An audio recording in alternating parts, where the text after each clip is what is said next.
we thought we could convene a panel and talk. We're gonna have it videotaped so that we can upload it and share it beyond this room, because we think that this is the first. Part of, I think, my belief about the role of the media is to both report the news, but also to convene the conversations too, and to be a platform for conversation.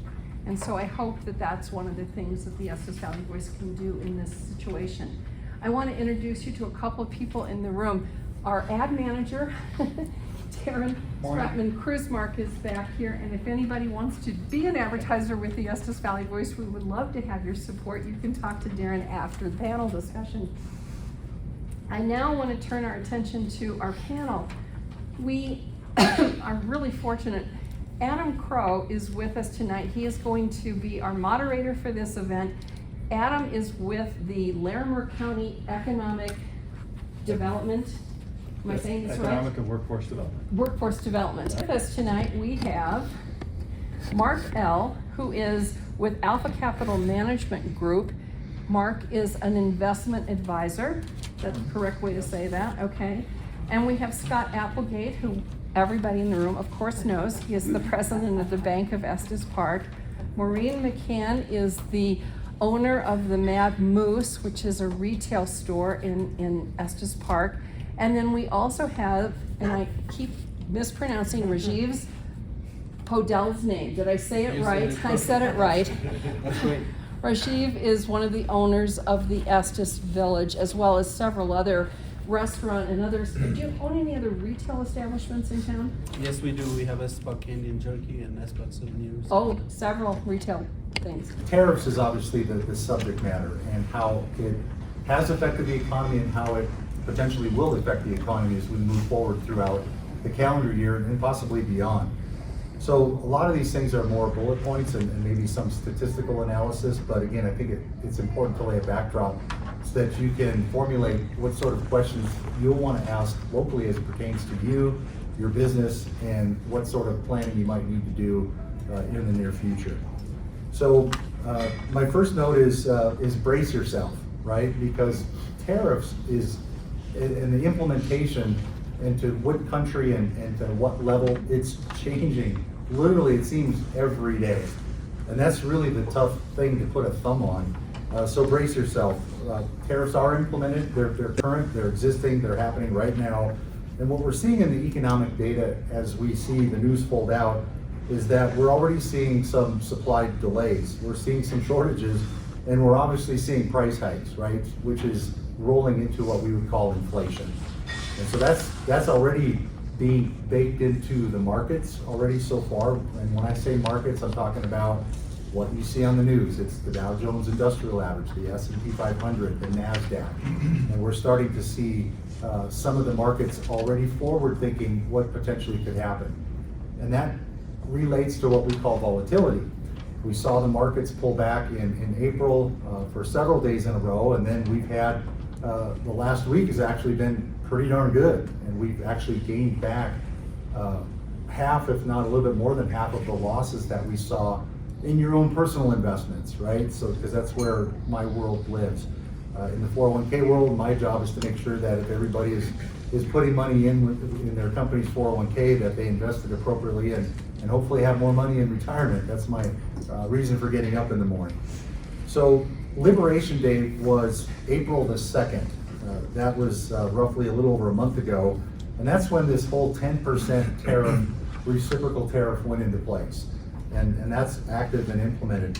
Now the real big change is that some of these countries are between 10 and 50%, but the big one is China at 145%. So China is obviously the biggest subject matter when you hear, read, and see the news is China tariffs, right? Because that's where a lot of our products come from. Now the way the U.S. imports work in China is that they send us about $440 billion worth of products every year. The U.S. sends about $150 billion of our products to China every year. So there's a trade deficit of about $300 billion. And that's, of course, this challenge of this negotiating. Many of you probably haven't heard this phrase, but it's designed to be like 90 deals in 90 days, right? So obviously there's a lot of people in the Trump administration that's working with many other countries, most of that stuff doesn't even hit the news. You know, what's happening with, you know, trade with Germany or Finland or, you know, countries in Africa, right? With cocoa and other commodity products. So we don't necessarily hear about that. It's really just China.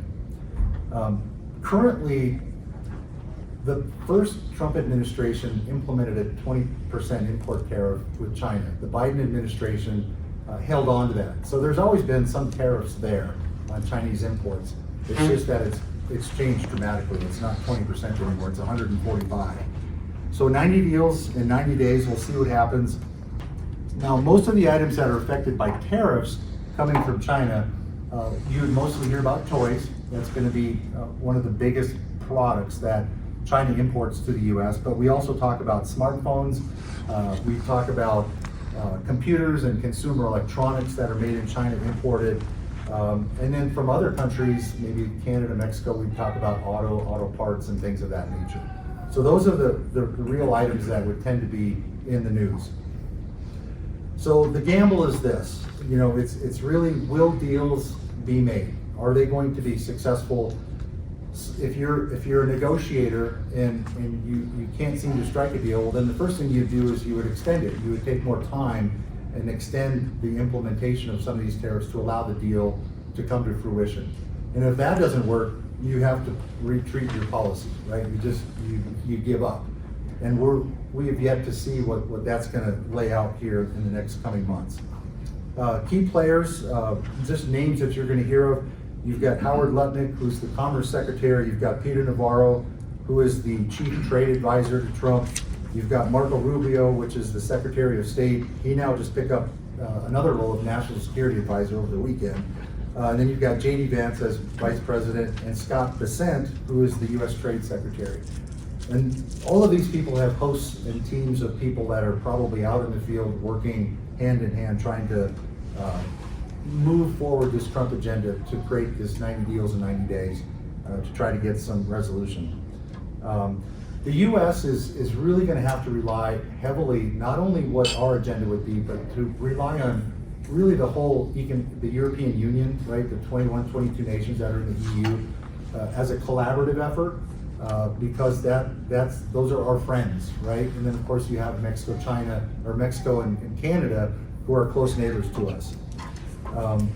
The risks are what's creating this uncertainty. So right now, we are not in a bear market, right?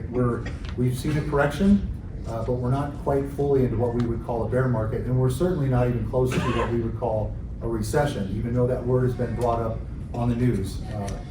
The news tends to feed on public fear, and you'll hear things that create fear. It's local news. It's the shootings and the thefts and you know, the economic news. That's what draws consumership. So we have to be careful. I've always been an optimist, right? I tend to try to shield myself personally from a lot of the negativity because I can only control what I can control, and that's how my lead behind with you is to try to be optimistic, hope for the best, plan for the worst, I guess would be my biggest comment to lay out as an advisor to you. And you have direct control over your companies, your personal investments, and that's all you can do. Interest rates right now are holding strong. So interest rates affect what we buy. It's our credit cards, it's our auto loans, it's our mortgage rates, it's things like that, right? So interest rates are held at the Fed level by Jay Powell. We're at 4.25% on the Fed funds rates. Wednesday is the next meeting, so in 48 hours, the expectation is that they will hold and not cut interest rates. That comes with a little bit of discretion in the sense that a lot of economists think that maybe we should try to get ahead of maybe potential outcomes of what the summer's gonna hold, to try to lower interest rates maybe a quarter point. There are analysts that suggest that there might be 2, possibly even 3 rate cuts this year, but not on Wednesday. I think Jay Powell needs more data to see what's going on in US markets, because a lot of this trade stuff and tariff negotiations, it's still being worked on. There's just not enough data there. So we're gonna hold tight on that. One of the things that I saw doing some research prior to coming up here is what do consumers think across the country in general? And there's a lot of consumer sentiment that has fallen off, right? And that's going to potentially affect what happens here locally with your local businesses, tourism, spending patterns, and so forth. And I think the data, this is my own personal opinion, but I think the data of a drop in consumer sentiment is as it relates to the market drops that we saw mid-April. I think if you were to go out and survey again, data is always late when it hits the airwaves. And it's changing so fast. So, because markets have come back quite a bit since really last Tuesday. We've had, other than today, things were down a little bit, but we've had really good days in the market, and people's investments have come back, quite a bit since those market lows. In fact, year to date, we're still up year to date in the markets in general. If you were to look at your personal investments, your 401k balances, you're up over where you were January 1st, depending on how, of course, you're invested. But in general, the markets have performed okay. We're down about 5% on the S&P. We're down about 12% on large cap, what we would refer to as technology investments like the Mag 7, companies like NVIDIA and Microsoft and Apple. Those have taken a heavier hit this year, and those are down 10-12% this year. So depending on how you were invested, that would affect that. One of the things that I want to talk about as a side note is when a container ship leaves China, it takes 20 to 40 days for it to get here, depending on traffic routes and where they go and where their port of call is. And we're seeing a dramatic decrease in the amount of container ships that have left China, right? So orders have dramatically fallen off.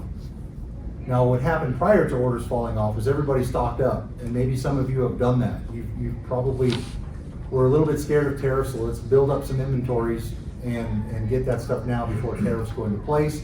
But what we're seeing right now is that orders have dramatically fallen off from China to the US. And so we do know that there's a great potential for something maybe not so good happening in the near future as it relates to supply chain and all of that. So, and that's going to affect the trucking industry too, because truckers, they pull up to the ports and they want to haul this stuff, down the freeways to major metropolitan areas, and that's going to affect the trucking industry as well. So, really, again, the markets are doing good. My level of optimism is that when you hear the word recession, almost all the market strategists that I talk to that are from Fidelity and Vanguard and other investment firms, JP Morgan Chase has an incredible research team. They're suggesting that if we do see a recession, which would be 3 quarters of negative GDP, and we already had our first quarter of negative GDP, but it was negative 0.3, so call it flat. It was negative, but that wasn't even a final number. So if we do the summer months of April, May, June, and then we go August, September, October with negative GDP, technically you could define it as a recession, but the reality of it is the prediction is going to be very shallow and very short-lived, right? So it's not something like an 08-09 during the housing crisis, or even a COVID where even that one was short, but that was a fairly significant drop. This will be fairly temporary, and you would hope that the administration would change policy. Everybody that knows Trump knows he's big on the economy, and I don't think personally that he would let the economy fall into recession. And you've always got the dry gunpowder of the Fed lowering interest rates to help out with some of this as well. So that is kind of the general backdrop. So hopefully this matches what you were reading and seeing on the news, maybe a little bit more detail than you wanted to hear, but I think that the thought now is to migrate into, okay, what does all this mean locally? And I'll stop there. Yeah, where I tag team off of that is, well, first off, with the most boring, with an MBA in finance and economics and having been what they call a visiting lecturer for a little bit over a decade at the university level, I've learned that what I do is you'll see something printed here, and if you don't have one, you can grab it. If you put down in a simple format what you want to say and send it with people, it means I can just screw up from the beginning up here, and it doesn't really matter what I say. So you have on one side kind of what my view is of the economic view of things, and on the other side, kind of the where the rubber hits the road, Estes Park, Main Street side.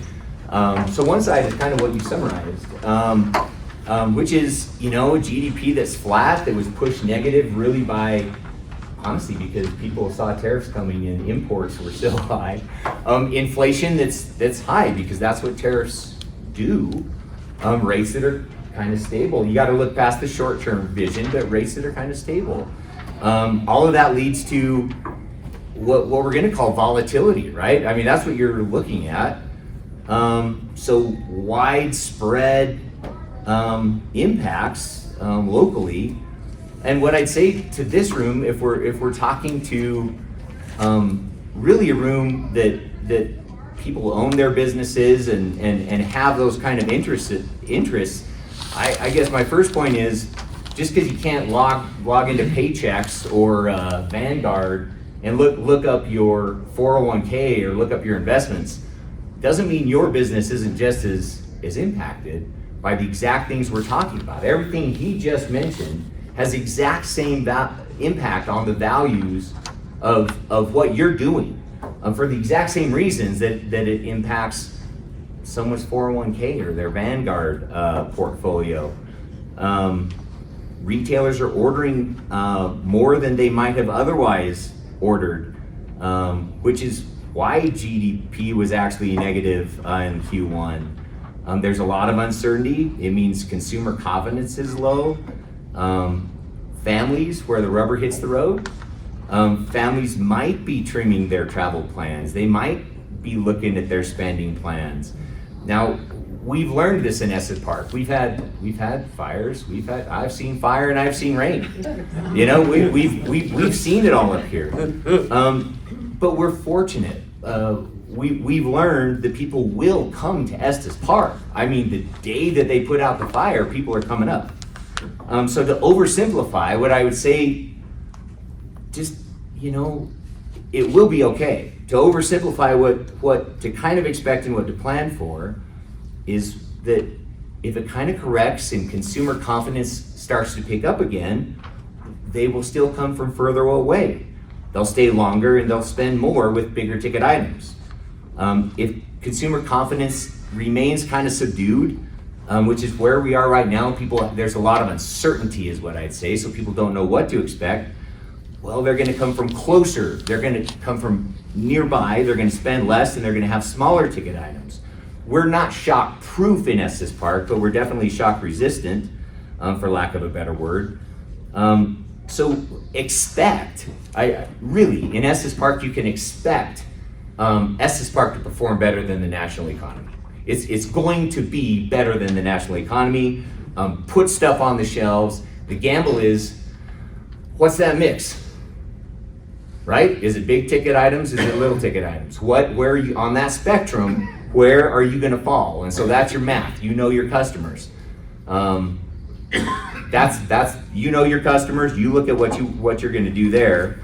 No matter how you slice it, folks, it is going to be a year to watch expenses, to stay liquid and pay attention, but it is going to be okay. So that's my local economy. Wow. Well, you heard it here. It's going to be okay. Your hair's not on fire. I can see from here. I don't have hair. I'm safe. He's immune. He's immune. Yep. You're at risk. But you guys are safe.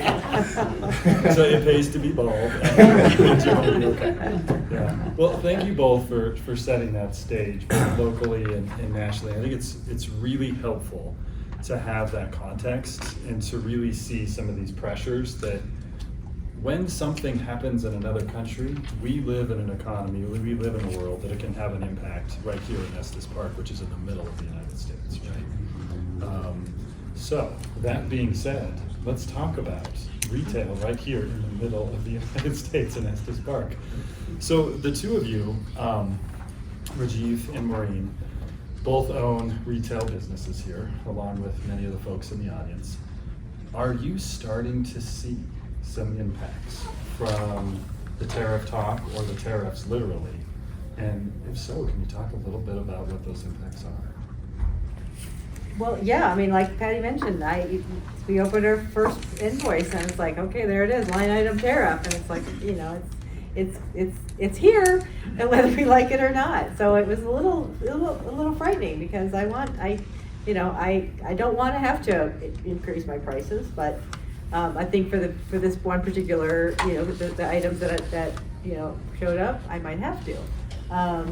So yeah, and I think, you know, to both your point, we did stock up, and because we did foresee, you know, something happening with the tariffs coming. So yeah, we're quite a bit stocked up, but that frightens me a little bit, because, you know, if hopefully the crowds do come, but I don't want to have, you know, so much merchandise on my shelves going into October, November, December, of what we normally sell, because quite frankly, from Memorial Day through October 15th, I mean, that's 70% of my business. Yes. You know, that's a big chunk. So, you know, I just, you know, we're stocked up, but we want to make sure that we, you know, continue to move that merchandise through. So before we move on to Rajiv, when you say stocked up, Yeah. can you talk a little bit about what that looks like logistically? Are there certain items that you're targeting? Is there an amount or a percentage that you're targeting? We stocked up quite, I want to say we're up about 20-30% than we normally would be. Okay. Just because we had anticipated we wanted to grow, and, you know, we wanted to increase our business. So we had, you know, kind of two plans. One, we wanted to grow and increase our footprint here, but we also, you know, knew that tariffs were coming. But we also made the strategic decision. We really went into our data and mined it and said, what are the tried and truths? I'm not going to take risks on things that I used to take risks on if we go to shows and we will buy some merchandise. But this year, I only purchased tried and true things that I knew would sell. Okay. And because again, it's, you know, it's a little frightening. Okay. Okay, so the things year over year, you know people are That I know looking for? people, yeah. Okay. Mhm. So it's t-shirts and headbands? Stickers, magnets. Bear picture. Shot glasses, you know, and it wasn't just, you know, it was the ones that I know sell, you know, time and time again, that people, because again, you know, we have families come in, so they want to have that, you know, experience here, but they also want to bring home that piece of, you know, memorabilia, or that you know, so they're gonna, you know, mom and dad and the two kids, they all have to get something, so, you know, their bill might be a little bit lower than normally would, but, you know. Well, that makes sense. Estes Park makes memories. Yes. And how can they keep those memories fresh? Right. So, Rajiv, what's your perspective? How are you starting to see the tariff show up? Before I start my perspective, I am representing Estes Village here today, but two ladies over there, as Vita and Christmas is my business partner, Vita is my wife, like they are the one who run the show. Like they, Of course. Do you want them to come up? Of course here? they can. 100% credit to them, We need like to how they're switch. doing. We'll just do like a round of applause for them, like, you know, like how they keep our business afloat, and, Right. keep me motivated to work and everything. And then anytime like something's out, it's like, hey, where is it? Because I'm the guy like who's been ordering and stuff, like, you know. But talking about tariff, yes, absolutely, we're 100% seeing that effect, and we're seeing that effect in not just like from our supplier standpoint, we're seeing that in a consumer standpoint as well. Sorry. Just to give you a perspective, like we got an invoice last week, and you know, ladies there, like, you know, they do a great job for like keeping track of like what is our agreed price. Like we go on trade show and everything, like we agree on price, like, and then they're sending me reports saying like, okay, this is $2 extra, you know, unannounced. It's like, hey, I'm calling up. So like, hey, what is this increase? You know, they're like, oh, tariffs. It's like, yes, there is tariffs. Like everybody knows there is tariff, but it'll be nice to know, like, you know, ahead, like, you know, we had an agreed price. I get it, like your container is delayed and everything. So just to give you a perspective, those are the things happening, like, you know, with unannounced. Like we're seeing that, you're seeing the tariff, like line item, Line item, that's, yeah. we're seeing that as well, along with like unannounced price increase. So now, like, we're fighting that along with like trying to keep our business afloat, and you know, we're not trying to like increase our pricing just because, like, you know, we want to stay true to our price and you know, give people like to buy stickers, magnets, and knickknacks. But it's making it hard for us, like, you know, in order to continue doing that. Like Scott mentioned, that the GDP is like negative 0.3, which is business as usual. Like, we are seeing business as usual in Estes Park. Like, we're seeing folks like visiting and everything. Like, you know, but is that gonna continue? That is like what is our main fear and you know, concern is like with all the not just like tariff, like, you know, with all the job cuts, like, you know, we're in the national park, we're the gateway to the Rockmont National Park. There's lots of people who have lost jobs and everything. It's gonna be mismanaged and all those kind of things. Is that gonna affect like visitation? Like, how is that gonna affect, like, you know, because people's sentiment towards Estes Park and coming, like bringing their family here and trying to spend. It's just not a matter of like cost right now. Like, there's several other factors that is affecting like the cost of doing business for sale. And you know, we're like you know, we're targeting like local companies. Like, we work with lots of locally, I mean not locally, but like, you know, Colorado-based companies who are actually producing. And how many, I don't know, like you folks, but how many of us have seen like the increase in shipping cost? That increases our cost. So we're working with Colorado companies so we can actually drive to Longmont and actually pick up the items just to save like that fraction. Like, you know, like we see as a retailers that shipping cost is like 10 to 15% of your invoice, right? Like just basic UPS shipping. So if we're driving down the hill and like picking those things out, we're saving that 10%, 15% cost in order to not pass it along to the customer and, you know, still try to maintain our profit margin. Supplier vendor relationship, like we're working with suppliers and vendors, like trying to ask for like a later date. It worked until last week. So like, hey, like I have this invoice coming due, like maybe I can pay in a couple more months. It was working, but today I actually got 3 phone calls saying like, I have an order ready packed up and ready to ship. I need a credit card. I said, you know, we have terms. It's like, oh, right now economy is very volatile, so we want the payment up front in order to get your goods to you. So one, I was able to negotiate, so like just instead of next 60, we have next 30 now, so we'll get those items. 2 of them, I said, put it on hold.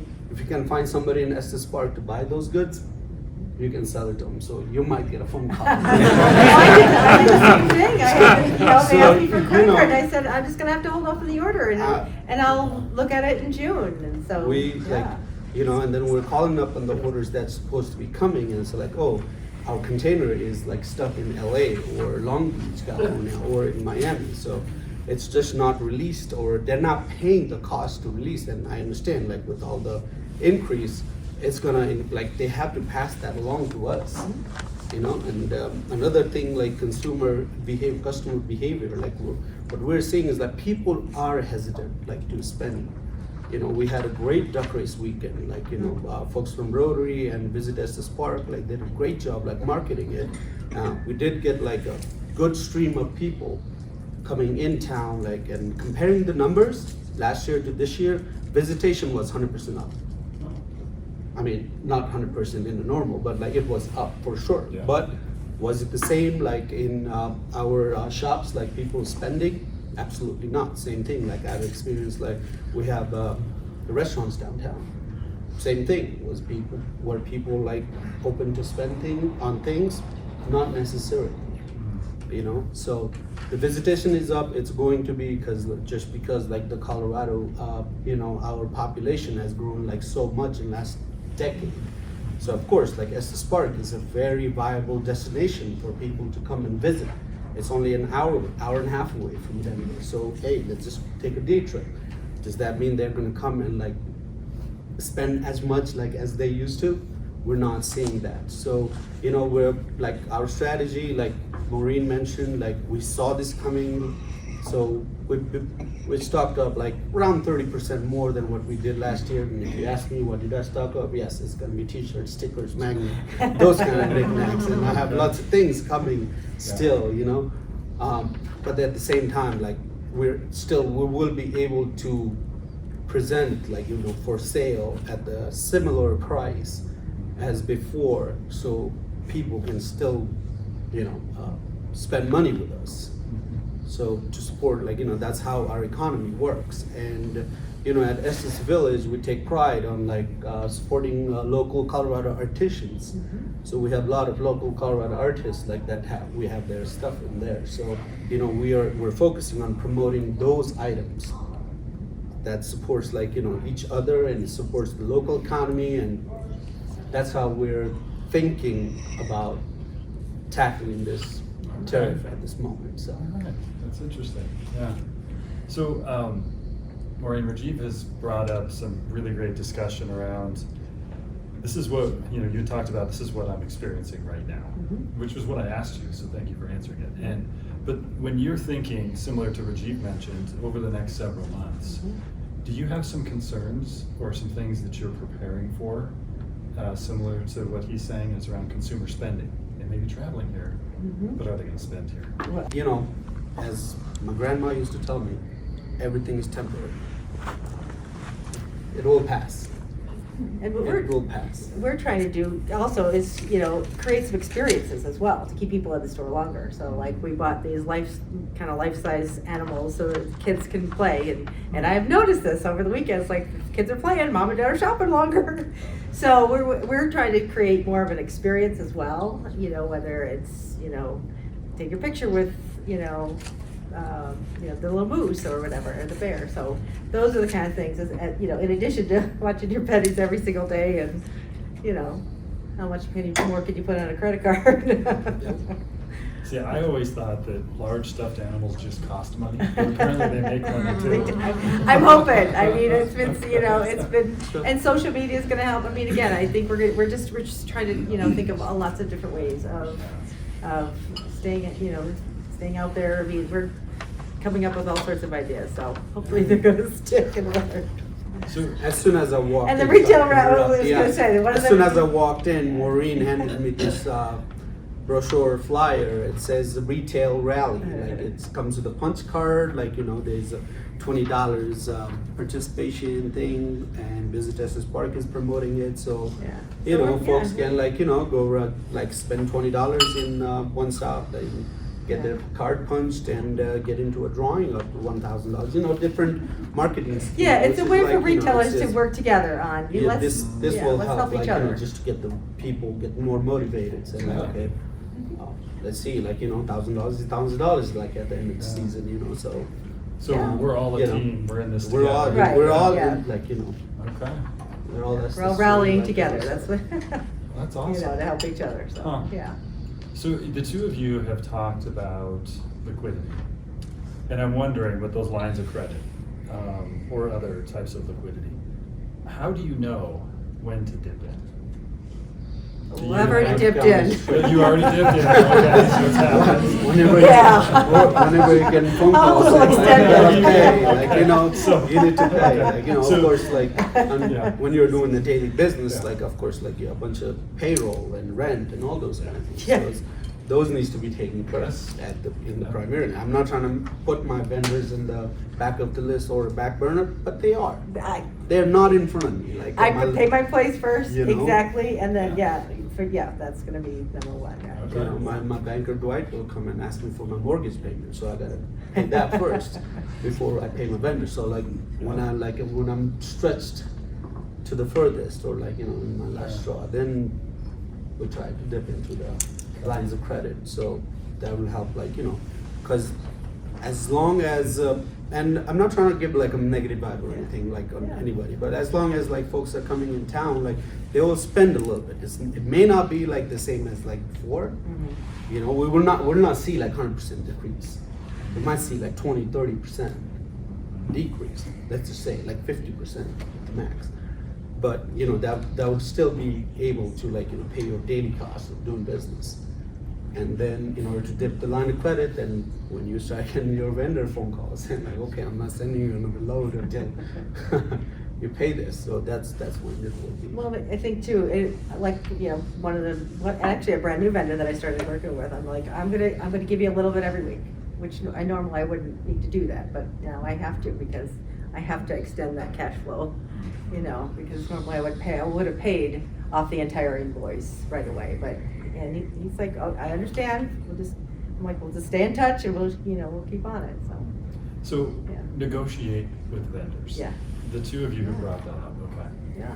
That goes a long way. Like the vendor relationship actually goes a long way. Well, and again, you know, again, like our Canadian partners, you know, I got the stuffed animals from, and they wanted us to have them, so they're like, let's work with you, and they even offered us free freight. I'm like, well, Dave, free, you know, because we had to buy a certain amount, which okay, well, good, more than we normally would have, but I think it's that, you know, give and take.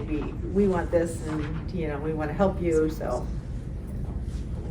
working together. Yeah. Business relationship goes a long way. That's key. Yes, absolutely. Yeah, great. So let's zoom out and let's look at our 30,000 foot. So two fellas in the blue shirts and the blazers down there. Exactly, right? Yeah. So when you think about that 30,000 foot view, or that larger, either community-wide or nationwide view, what do you think, or what would you recommend to retailers right now as they're looking down the barrel of, we think some of these things might happen, we don't know exactly how it'll play out, it's really uncertain right now. What advice would you provide right now? Mine is Main Street level, so if you're higher than that, you go higher. I mentioned it earlier, it's, you know, you have to have a plan. So to summarize it, I would say, you know, hope for the best, plan for the worst, right? So my background prior to being a financial advisor, I owned a printing company with about 150 employees. Obviously, we were buying lots of paper and you know, printing supplies. Prior to that, I owned a grocery store. So if you can imagine a tractor trailer pulling up with pallets of all your departments in your grocery store. So I'm familiar with all of these things that individuals here are talking about. Working with vendors and suppliers. I guess going back to answer your question, my anticipation, again, I'm the eternal optimist here. I believe if we sit down and have the same room full of people in July, my hope is that it's a completely different conversation in the sense that you're gonna have the customer counts that you're hoping for. The big question is what are they gonna buy? What's the per purchase transaction cost going to look like? I think it's going to be temporary if there's any sort of a pullback in consumer spending.